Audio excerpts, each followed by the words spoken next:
예, 안녕하세요. 이순신 역사문화 지도사 제3기 5강 시작하겠습니다. 5강은 임진왜란을 전후해서 국제 정세가 어떻게 변모됐고 이것이 임진왜란과 어떻게 연계되느냐 하는 것을 간략하게 살펴보겠습니다. 자, 강사는 이렇게 소개가 돼 있고요. 자, 먼저 1500년대 후반부, 그러니까 1550년이죠. 그때를 전후해서 이러한 세계사적 변화 아주 중요하거든요. 유발 하라리가 쓴 사피엔스에서는 이때 인류 역사에서 정말 중요한 세 번째 혁명, 과학혁명이라고 했습니다. 그러니까 대략 20만 년 전에서 7만 년 전에 인지혁명이 일어났고 서기 전후 한 만년경에 이제 농경혁명이 일어났고 이제 1500년경을 전후해서 이제 과학혁명이 일어났고 그 과학혁명에 지금 마지막 단계다. 이것이 사피엔스인데 이 1500년대가 그렇게 중요합니다. 그런데 우리 조선은 도대체 어떤 사회였느냐? 그게 중요하겠죠? 그래서 이제 서유럽에서는 막 르네상스가 일어나고 종교개혁이 일어나고 그리고 이제 지역을 분할했던 봉건 영주의 시대가 끝나면서 절대 왕정, 곧 이제 왕이 국가를 대표하는 그런 사회로 진입했고 그 왕을 이제 시민이 대체하면 시민혁명인 거죠. 그러한 시민혁명을 만든 것을 우리는 계몽 사상이라고 합니다. 이 계몽 사상에 의해서 서유럽에서는 네 개의 혁명이 연이어서 일어나게 되죠. 그게 바로 영국 혁명, 그다음에 네덜란드 혁명, 미국 독립, 그리고 프랑스 대혁명. 이것이 바로 시민국가의 탄생이다. 이렇게 보시면 되겠고요. 이러한 시민국가를 만든 것이 계몽사상이라면 계몽사상의 핵심은 근대과학이고, 근대철학이고, 그리고 정치혁명인 거죠. 자, 이렇게 하면, 어, 16세기 세계사적 변화가 오고, 농업 생산력이 높았던 동아시아 세력이 이제 역사의 뒷물로 사라지고 근대 과학에 의해서 새로운 사회를 만든 서유럽이 세계사의 주역이 됐죠. 총균세를 쓴 제러드 다이아몬드는 왜 서유럽이 동아시아를 누렸는가? 그것이 바로 경쟁을 통해서 근대로 나아간 서유럽이 훨씬 더 근대적 국가로 성장했기 때문에 서유럽이 세계사의 주역이 됐다. 이렇게 말하고 있습니다. 바로 임진왜란을 전후한 세계 정사의 핵심 키워드는 바로 근대 과학과 시민 혁명이다. 이렇게 보시면 되겠습니다. 자, 이것은 다시 말하면 뭐냐면 그 역사라는 게 늘 세계사의 중심 그리고 강력한 힘을 가진 주류가 역사를 지배하는 것 같아도 그것은 일정 지나면 그 역사의 파장 밖에서 각성을 했던 비주류들이 새로운 역사의 주역으로 등장한 예가 수두룩하게 됩니다. 우리 조선이 대표적으로 비주류였죠. 바로 정도전, 고려, 권문 세가로부터 떨어져 나간 변방이었고 비주류였습니다. 이성계도 오늘날 함경도에서 성장한 친몽골계 비주류였죠. 바로 국내 비주류였던 정도전 세력. 그들은 새로운 유교 성리학을 바탕으로 해서 신진 사대부를 결성했고 그들이 변방에서 성장한 군대 세력인 이성계와 연합을 해서 고려를 무너뜨리고 조선을 세우게 된 거죠. 자, 이것도 비주류입니다. 비주류. 그런데 이제 조선이 성리학을 중심으로 하는 명나라 체제에 들어가면서 그 주변에 있던 여진족과 일본이라는 비주류가 새로운 형태로 성장하게 되죠. 그래서 그들은 변방이면서 비주류지만 1500년을 전후해서 세계사적 주역이 되게 됩니다. 그런데 만주족은 중국을 지배했는데 왜 그들은 2, 300년 만에 멸망의 길로 갔고 일본은 어떻게 세계사의 주역이 됐고 지금도 세계 4대, 5대 경제 대국이 됐는가? 그것은 일본은 그러한 비주류로 성장했지만 비주류로 성장한 서유럽의 새로운 근대 어떤 그 혁명을 받아들여서 가장 빨리 근대화를 한 거죠, 동아시아에서. 자, 그렇게 해서 대륙 세력인 만주족의 몰락과 해양 세력인 일본의 대역전극이 벌어지는 그러한 시대가 바로 1500년대다. 자, 여기서 조선도 일본과 같은 변화를 추구할 수 있었지만 결국에는 예, 명나라를 뒤운 만주족의 청나라와 함께 변화의 주도권을 상실하게 되는 거죠. 이것을 하나씩 하나씩 살펴보도록 하겠습니다. 먼저 조선은 사대부들이 집권했어요. 그때 당시로서는 무지 도덕적이었죠. 그렇지만 그들은 성리학이라고 하는 사상 독재의 우물 속에 들어간 거죠. 우물 속에 들어가는 순간 세상을 볼 수 있는 눈의 확장이 막혀버리게 됩니다. 자, 그러니까 가장 도덕적이지만 가장 국제 정치의 무능력과 정보가 없는 무방비로 전락하게 되죠. 거기에다가 명나라의 군사적 보호 아래 있다 보니까 예, 외부 세력, 그러니까 비주류, 만주족과 일본의 성장이라는 것을 그다지 염두에 두지 않았어요. 왜? 그들은 오랑캐니까. 그래서 이러한 그 지역 단위별로 있는 군사적 힘이 곧 반란으로 이어질까 두려워서 지역을 전부 다 분할해서 작은 병력으로 쪼개서 그들이 연합훈련을 해야만 동원할 수 있는 형태의 군사체제로 바꾸게 됩니다. 이걸 재승방략이라고 해요.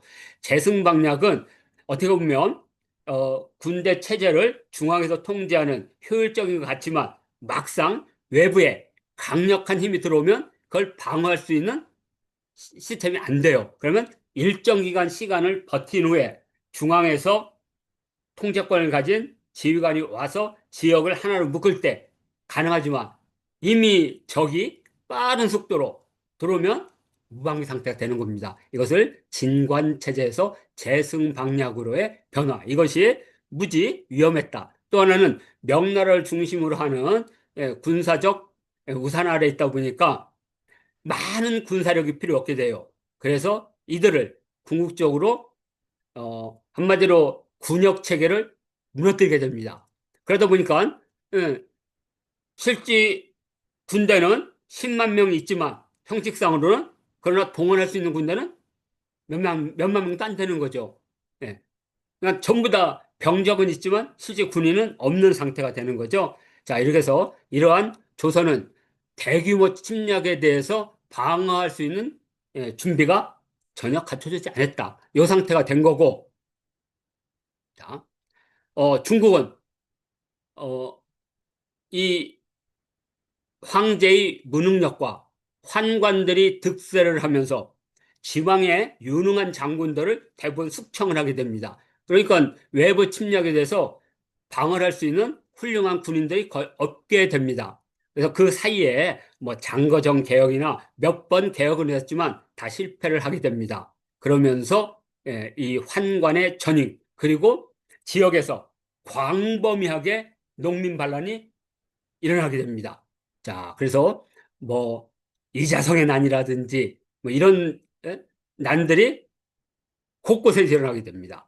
자, 그렇게 해서 우리가 이제 그러한 난리는 사천성을 중심으로 하는 장원충의 난이나 이자성의 난이 일어납니다. 무지 큰 난리죠. 그러나 그 난리 전에는 해안에는 왜구와 결탁한 소수민족의 반란이라든지 이것이 이제 영화 동방불패에 나타나는 그런 이야기입니다. 물론 척괴광이라는 아주 훌륭한 장군이 나와서 방언을 했지만 이미 중앙의 통제를 벗어날 정도로 이제 지역은 다 그 방어 체계가 무너졌다고 보시면 됩니다. 자, 이런 상태에서 임진왜란이 터진 겁니다. 사실 임진왜란 때 우리를 도와준 것은 만주 지역의 군벌이었던 이성량 세력인데 물론 이성량은 조선 사람입니다. 조선의 철주에서 건너가서 요동 지역에 군벌이 됐고 그의 아들 9명과 함께 거대한 군벌 세력이 됐지만 임진왜란 때 우리 조선으로 대규모 군대가 빠져나오면서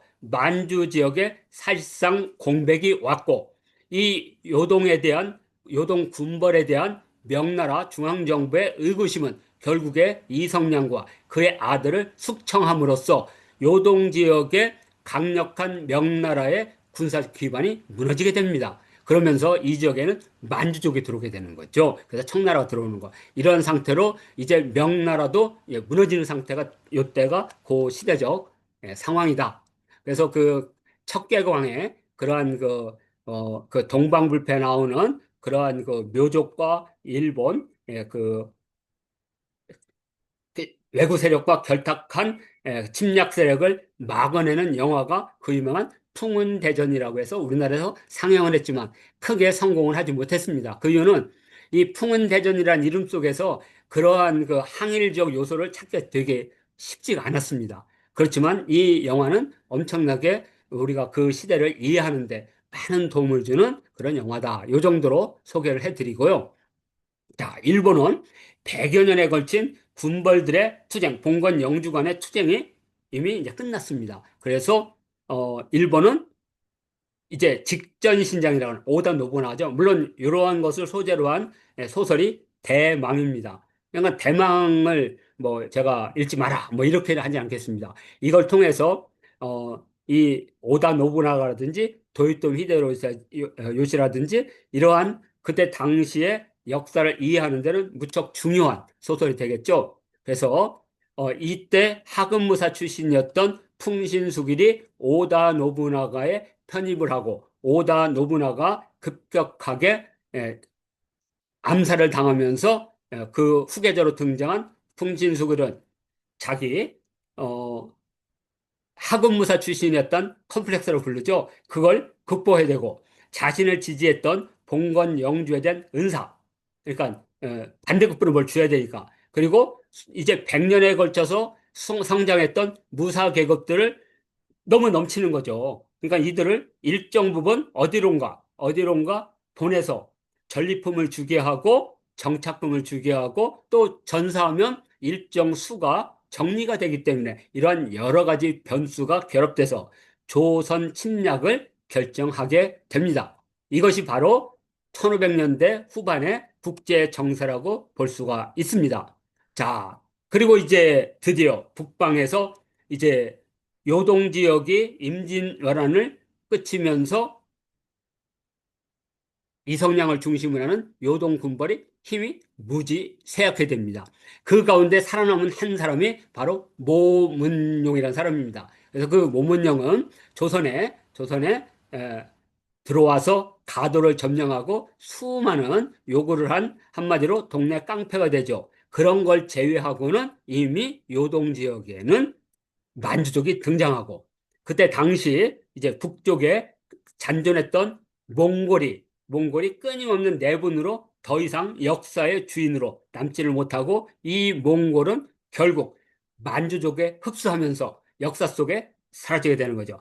오늘날 몽골이 이렇게 쇠약하게 된 대표적인 것은 바로 요 시대에 만주족에 의해서 점령을 당하면서 급격히 쇠약했다 이렇게 보시면 됩니다. 그리고 이제 임진왜란이 끝나고 나서 북방의 주인은 만주족이 등장하고 이들이 중국을 점령해서 동아시아의 가장 강력한 국가를 세웠지만 그러니까 오늘날 중국이 차지하는 영토는 사실 만주족이 준 선물이라고 이렇게 얘기합니다. 그렇지만 그들은 1500년대 이후에 세계사적 변화, 곧 해양 세력, 그죠? 근대화, 과학기술 이런 걸로 무장한 새로운 시대의 변화를 이끌지를 못한 겁니다. 여기에 바로 조선도 같은 성리학적 질서 속에 중국과 한국은 이제 이 임진왜란을 중심으로 해서 우리가 임진왜란을 승리했다고 하지만 이미 세계사에서는 뒤로 밀려나는 거고 임진왜란을 실패한 일본은 오히려 이때부터 성장하기 시작해서 300년 후에 근대 혁명에 성공하고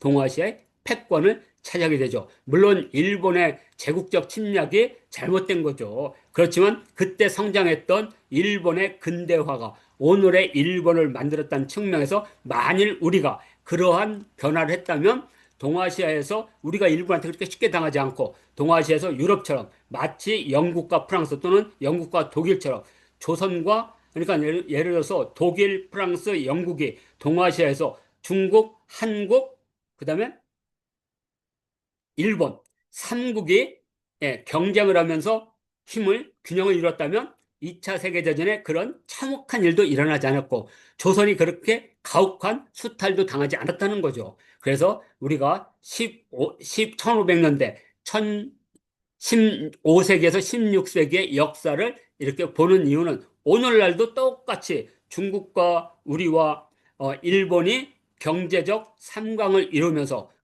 세계사적 변화를 어떻게 주도할 것이냐를 고민하게 만드는 그러한 역사적 참고 자료가 될 수 있다는 측면에서 오늘날 이순신 이 역사문화 지도에서 요 분야를 이렇게 특별히 다루게 된 것입니다. 자, 이렇게 해서 이순신 역사문화 지도서 제5강을 마치도록 하겠습니다.